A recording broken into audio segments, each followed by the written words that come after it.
Alabado sea Jesucristo.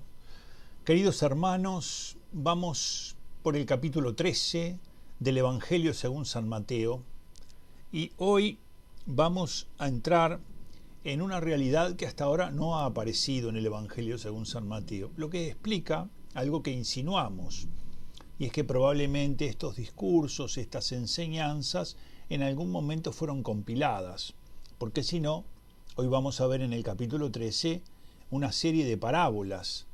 Si esto estuviera enmarcado en lo que Jesús hizo en una determinada cantidad de días, entonces deberíamos decir que Jesús en esos días enseñó parábolas, y antes y después no lo hizo.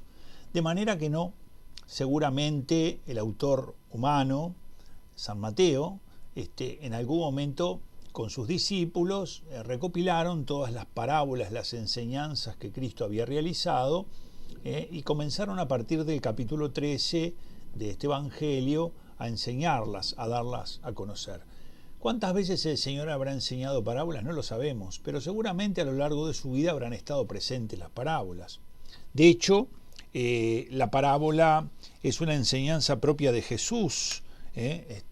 Algunos dicen que en los relatos evangélicos se encuentran 42 parábolas. Parece ser el número más acertado con relación al número de parábolas que tendríamos. Otros, incluyendo las más breves, llegan a decir que hay 60 parábolas, lo cual algunos estudiosos dicen que parece ser un número excesivo, pero como ven, es una cosa muy frecuente en la enseñanza de Jesús. De hecho, Marcos conserva 6 parábolas, Mateo conserva 22 y Lucas conserva 31 parábolas. Obviamente son explicaciones a los discípulos, porque el Señor mismo se los dice. Les dice: a ustedes se les ha revelado el misterio del reino de los cielos. Porque en muchos casos, aparece en el relato bíblico, Jesús no solo dice la parábola, sino que también enseña un comentario de la parábola, es decir, la explica. ¿Por qué? Porque la parábola guarda cierto enigma. Uno podría tal vez intentar comprender algunas de las cosas, pero al explicarla a Jesús, entonces no necesitamos hacer ninguna exégesis de algunas parábolas, sino que el mismo Cristo las ha explicado. Tenemos las parábolas de la semilla, las parábolas del juicio, las parábolas de los perdidos y encontrados y las parábolas de la llamada. Quiere decir que estos serían como 4 grupos principales de parábolas dentro de las que hay en los relatos, encontrándose también algunas otras. ¿Qué requisitos tiene que tener una parábola? Pero de hecho esto es lo que aparece. El primero es que la parábola es una historia narrada, una historia en movimiento. La dracma se ha perdido y la mujer va, llama a los amigos, les dice que va a hacer una fiesta, que encontró la dracma. El hijo menor se aleja de la casa del padre y el padre lo espera, y cuando lo ve de lejos sale a su encuentro. Es decir, hay movimientos sucesivos. Esta es una característica de la parábola. Otra, que la parábola nos narra una verdad más alta a la que siempre tenemos que tender. Por ejemplo, en ese padre que aguarda a su hijo se encuentra el amor misericordioso del padre que recibe al pecador porque lo ha guardado mucho y así lo espera. En tercer lugar, las parábolas tienen una simbología concreta, simbología agrícola, simbología tomada del trabajo humano. Y en cuarto lugar, hay o realidades de oposición que aparecen en las parábolas, o si no, semejanzas, ¿verdad? ¿Entre qué cosas? Por ejemplo, entre la realidad invisible y la realidad visible. Por ejemplo, se dice: el reino de los cielos se parece a... Y bueno, si Cristo, que es el Hijo de Dios hecho hombre, no nos dice que el reino de los cielos es semejante a esto, nosotros por nosotros mismos no podríamos decirlo, porque incluye en esa dimensión del reino un misterio al que se accede solamente porque Dios lo da a conocer. De manera que hay semejanzas, lo mismo que en el padre de la parábola hay una semejanza con la paternidad, ¿verdad? O sea, por eso se toma a un padre para reflejar la acción del Padre Eterno de los cielos, pero en la semejanza sabemos que aunque hay cosas que se parecen, son muchos más las que no se parecen. O sea que, ¿quiere decir que el Padre del cielo es como un Padre humano? No. Quiere decir que hay cosas que están en los padres humanos que también está en el Padre del cielo. Pero en el Padre del cielo hay mucho más, y aún aquello que está y que aparece en el Padre humano está visto, digamos, de un modo infinitamente más perfecto en el Padre del cielo. Por eso hay oposiciones o hay semejanzas, hay también posibilidad de que esto acontezca porque hay una relación entre lo espiritual y lo material, entre el cuerpo y el espíritu, y hay relación también entre la historia, el mundo y el reino. De manera que hay proporciones, hay formas de comprender y de relacionar, y la parábola está destinada a los suyos, a los discípulos. Veamos entonces este capítulo 13, demos la mirada general al capítulo 13 para luego introducirnos en él. Capítulo 13 va a comenzar hablando, enseñando parábolas. Es una novedad hasta lo que seguimos hasta aquí. Capítulo 13, de los versículos 1 al 9, va a enseñarnos la parábola del sembrador. En el versículo 10 y hasta el 17 se va a explicitar por qué habla en parábolas. O sea, por qué los discípulos acceden a ella de una manera y el que está afuera no. Del capítulo 18 al 23 explica la parábola del sembrador, de manera que no es necesario interpretar la parábola del sembrador porque el mismo Jesús la ha explicado. Del 24 al 30, la parábola del trigo y la cizaña. Del 31 al 32, la parábola del grano de mostaza. Del 33 al 35, la parábola de la levadura. Del 36 al 43 está la explicación de la parábola del trigo y la cizaña. Del 44 al 46, tú los vas siguiendo en tu Biblia, ¿verdad? Está la parábola del tesoro y la perla. Del 47 al 50, la parábola de la red. Y en el 51 está la conclusión. Un capítulo todo con enseñanzas sobre parábolas. Es decir, Cristo enseña a los suyos a través de esta realidad de las parábolas. Veamos entonces algo que aparece en este capítulo. Es decir, no solo hay dos relatos de parábolas, sino que también hay dos explicaciones sobre esas parábolas. Estas aparecen totalmente no solo enseñadas en el marco de predicarlas, sino también en su comprensión. Aquel día salió Jesús de casa y se sentó a orillas del mar, y se reunió tanta gente junto a él que hubo que subir a sentarse en una barca, y toda la gente quedaba en la ribera, y les habló muchas cosas en parábolas. La parábola es una historia en movimiento, pero fundamentalmente es una comparación. Es una comparación. ¿Cómo va a dar a entender el Señor los misterios del reino de los cielos? ¿Cómo va a dar a entender su modo de crecimiento? ¿Cómo va a dar a entender la acción de Dios ante determinadas realidades? Sino justamente hablando de esta manera, ¿verdad?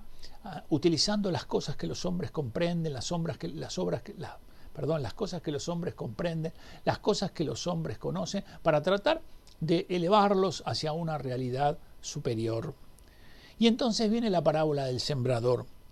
Dice, Jesús salió el sembrador a sembrar, y al sembrar unas semillas cayeron a lo largo del camino, vinieron las aves y se las comieron, otras cayeron en pedregal, donde no tenían mucha tierra, brotaron y enseguida, por no tener hondura de tierra, en cuanto salió el sol, se agostaron, y por no tener raíz se secaron. Otras cayeron entre abrojos, crecieron los abrojos y las ahogaron. Otras cayeron en tierra firme, en tierra buena, y dieron fruto, unas 100, otras 60, otras 30, el que tenga oídos para oír, que oiga. La parábola del sembrador. Agreguemos aquí algo que explicita el padre Bojorge, me parece extremadamente sabio. El padre Bojorge tiene un libro que se llama El sembrador salió a sembrarse. Porque ¿qué es lo que siembra el sembrador? Es a él mismo, es su palabra. Y al mismo tiempo sabemos nosotros que inicialmente el sembrador es Jesús, pero que luego los sembradores serán los discípulos de Cristo. Inicialmente los apóstoles, luego aquellos que los apóstoles van eligiendo, y finalmente los hombres de todos los tiempos que invocan a Cristo como Señor y Salvador y que viven unidos en una comunidad que es la Iglesia de Jesucristo. De manera que la parábola es la enseñanza de Cristo, pero una enseñanza que supone cierto aprendizaje o cierta realidad de comunión. ¿Por qué enseñaba entonces en parábolas? Ahora vamos a ver la explicación de la parábola del sembrador. Dice, y acercándose los discípulos le dijeron, ¿por qué les hablas en parábolas? La parábola de alguna manera me mueve a preguntarme, ¿qué es esto? ¿Cómo debo entenderlo? Es decir, que me sacude. Al que tiene fe, la parábola se lo alimenta, porque tiene ya una cierta comprensión del misterio y logra entender algunas de estas enseñanzas. Al que no tiene fe, de alguna manera lo mueve a que se pregunte, a que trate de acercarse para ver qué es lo que quiere decir con esta enseñanza. Dice, él les respondió, es que a vosotros se os ha dado a conocer los misterios del reino de los cielos, pero a ellos no.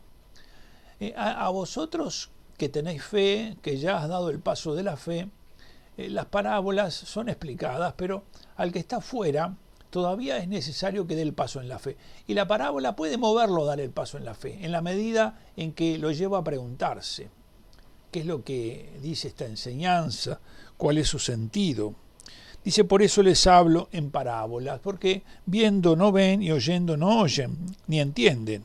Esto es una expresión común con la que se trata de decir justamente que aunque físicamente están allí y aunque han oído, no han comprendido cuál es la enseñanza, pero que esto debe moverlos a buscar, a preguntarse qué es lo que quiere enseñarse con esta palabra.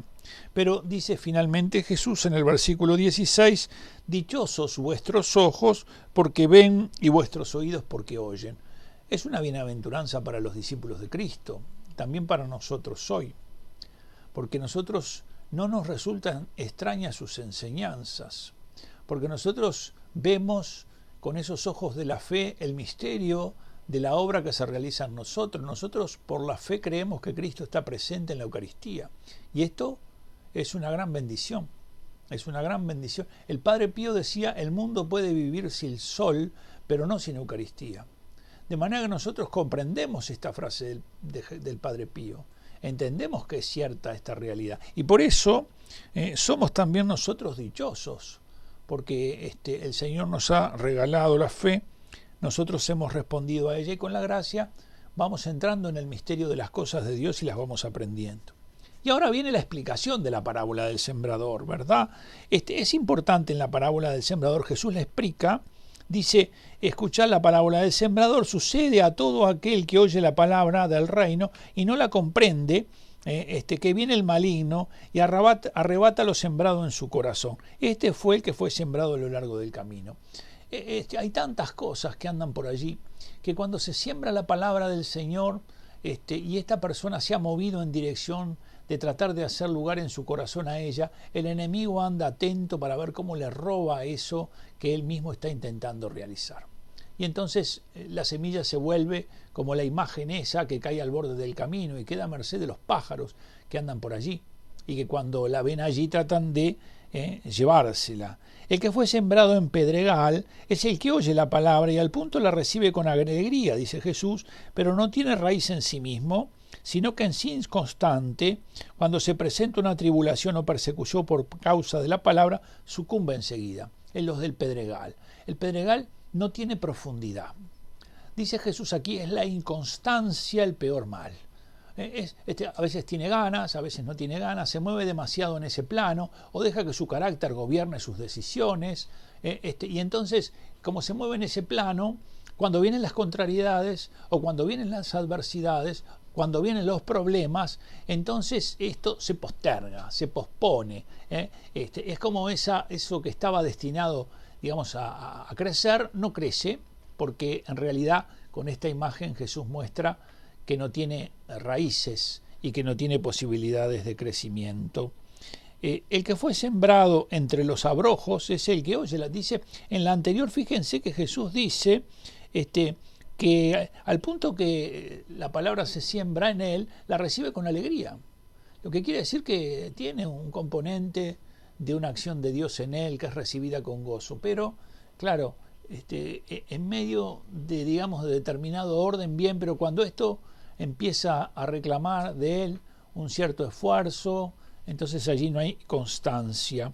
Y el tercer caso dice, la de abrojos, dice, es el que oye la palabra, pero las preocupaciones del mundo y las seducciones de la riqueza ahogan la palabra y queda sin fruto. Aquí Jesús nos advierte sobre dos realidades que son preocupantes y que tenemos que tener cuidado. Nos dice que la palabra está sembrada, y está sembrada, podríamos decir, en una tierra que puede dar crecimiento. Pero hay dos realidades que todos conocemos y que están presentes no solo en nuestra vida, sino en la vida de nuestra sociedad y en la vida de nuestros amigos y familiares, que las vemos y que nos damos cuenta que verdaderamente es así. Dice, las preocupaciones del mundo y la seducción de la riqueza. Hay cosas por las que se preocupa el mundo.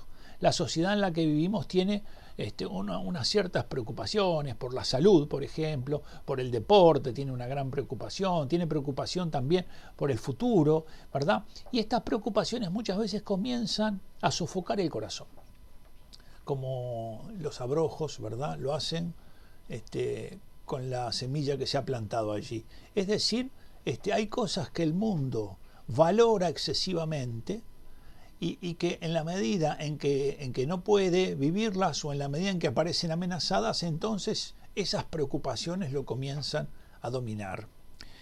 Y por otro lado, la seducción de las riquezas. ¿Por qué? Porque ya Jesús ha advertido que el dinero en sí mismo no es malo, pero en la medida en que yo no lo sé gobernar, en la medida en que no me siento primero administrador de unos bienes que no son míos, sino que son de Dios, y en la medida en que no entiendo que no debo dar mi corazón a los impulsos que me propone mantenerme en ese estatus social, adquiriendo dinero, o manteniendo el que tengo o adquiriendo más, entonces el dinero comienza a tomar posesión de mis decisiones, de mis sueños, comienza a tomar posesión de mis pensamientos, por ejemplo, de ver cuáles deben ser mis amistades, de ver de qué manera yo tengo que tener socialmente un cierto estatus, empiezo a vivir para aparentar y para aparecer, y estas cosas, la concupiscencia de los ojos que le llama San Juan, entonces estas cosas hacen que esa semilla no dé fruto.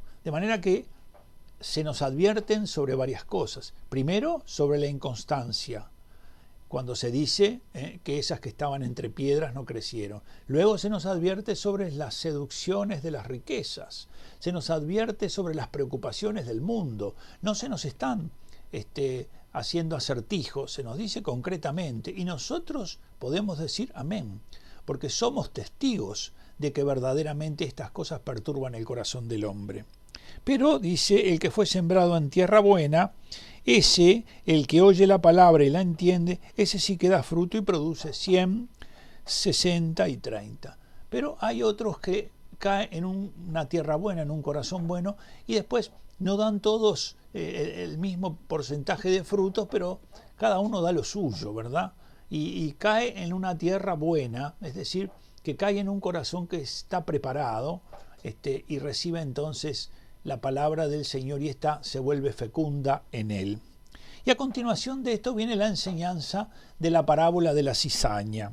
Otra parábola, dice, les propuso diciendo: el reino de los cielos es semejante a un hombre que sembró buena semilla en su campo, pero mientras la gente dormía, vino su enemigo y sembró cizaña.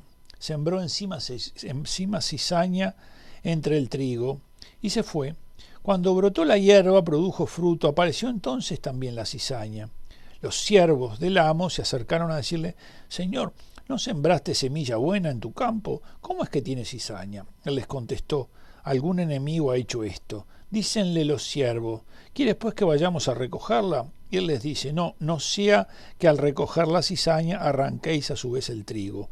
Dejad que ambos crezcan juntos hasta el día de la siega. Y al tiempo de la siega diré a los segadores: recoged primero la cizaña, atadla en gavillas para que sea quemada, y el trigo recogedlo en mi granero.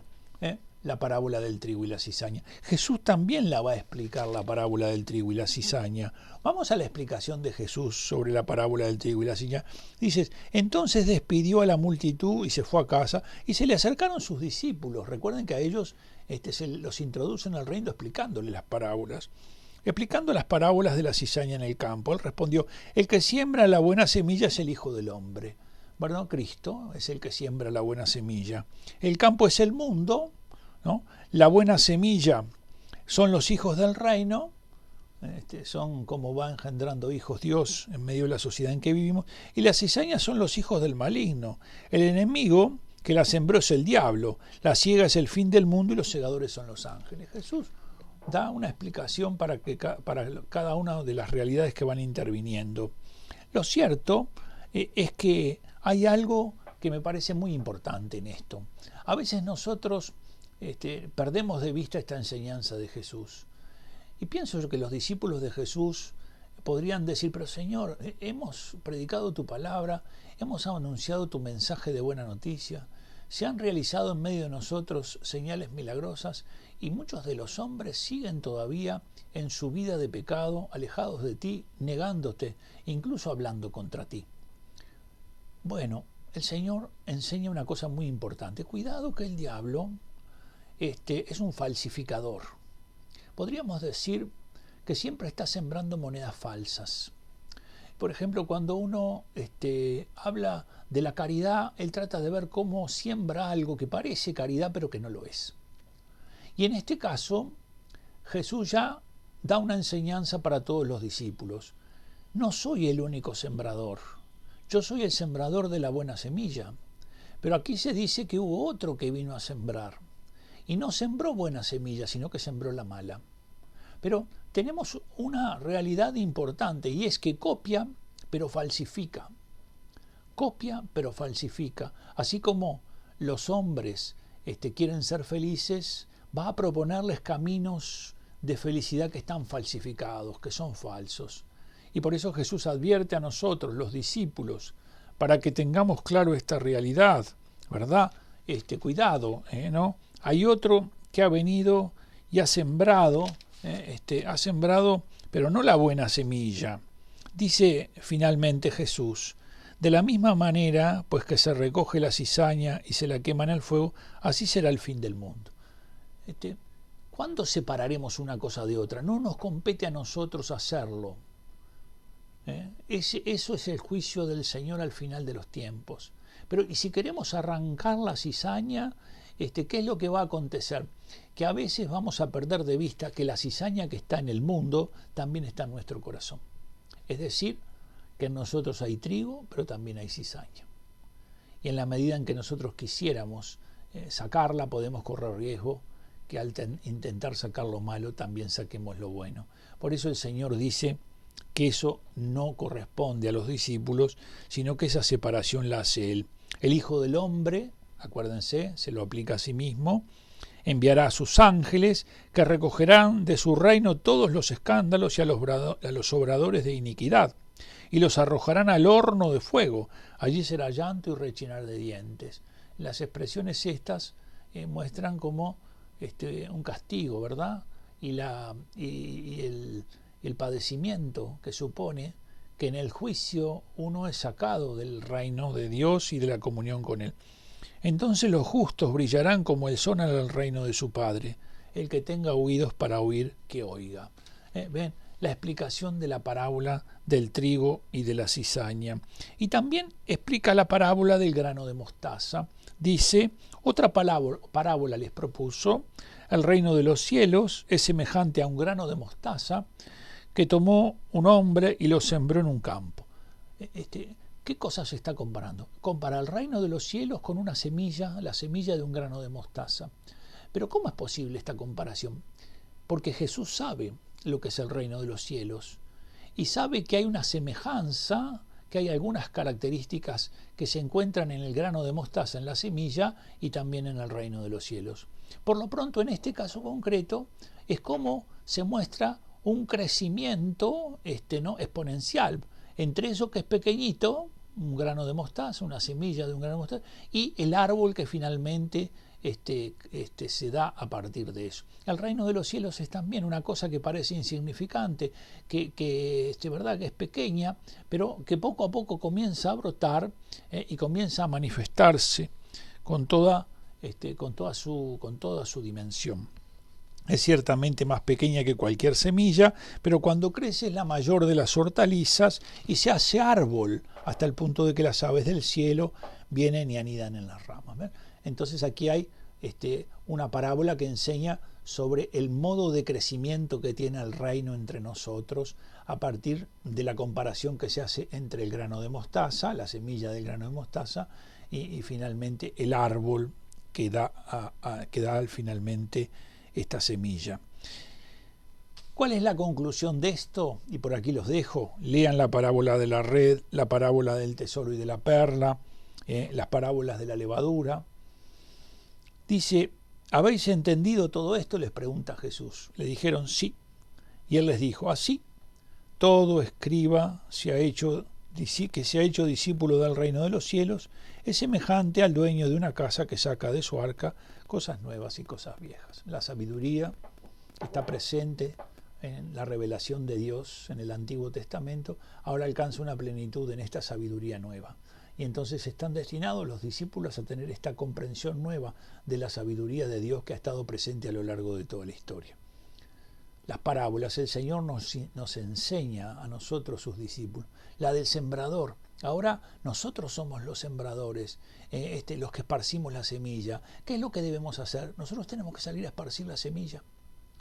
Después, el fruto que da la semilla ya es una cosa que nos excede a nosotros. Pero si no esparcimos la semilla, entonces allí estaríamos en falta, porque ahora nosotros somos aquellos a los que el Señor nos llama a sembrar. Y nosotros tenemos que recoger, a veces sí y a veces no. A veces recogeremos incluso lo que no sembramos. Pero a veces puede ser que el Señor nos permita ver aquello que nosotros mismos hemos sembrado. Lo cierto es que entre la acción de sembrar y la acción de recoger, si no estuviera el Señor dando crecimiento, entonces todo quedaría infecundo. Pero ¿qué es lo que debemos hacer? Lo que nos corresponde. Ser sembradores, sabiendo que esa semilla que esparcimos va custodiada por la acción del Señor para que pueda dar un fruto bueno. Y que al mismo tiempo enseñemos a los nuestros, a los miembros de nuestras comunidades, a que a veces cuando se da algunos casos en donde se nota cierta infecundidad, estas cosas que el Señor ha enseñado son las que están presentes: la seducción de las riquezas, las preocupaciones del mundo, la inconstancia, todas esas realidades que Él enseña. ¿Para qué? Para que tengamos cuidado. Para que también tengamos cuidado con ese otro sembrador que sale por la noche tratando de ver cómo falsifica las cosas. Falsifica la obra de Dios. ¿Para qué? Para que se vuelva infecunda en los corazones. Una maravilla el Señor como maestro, nosotros aprendiendo de Él el misterio de las parábolas. Que Dios te bendiga, y yo lo hago en su nombre, en el nombre del Padre, del Hijo y del Espíritu Santo. Amén.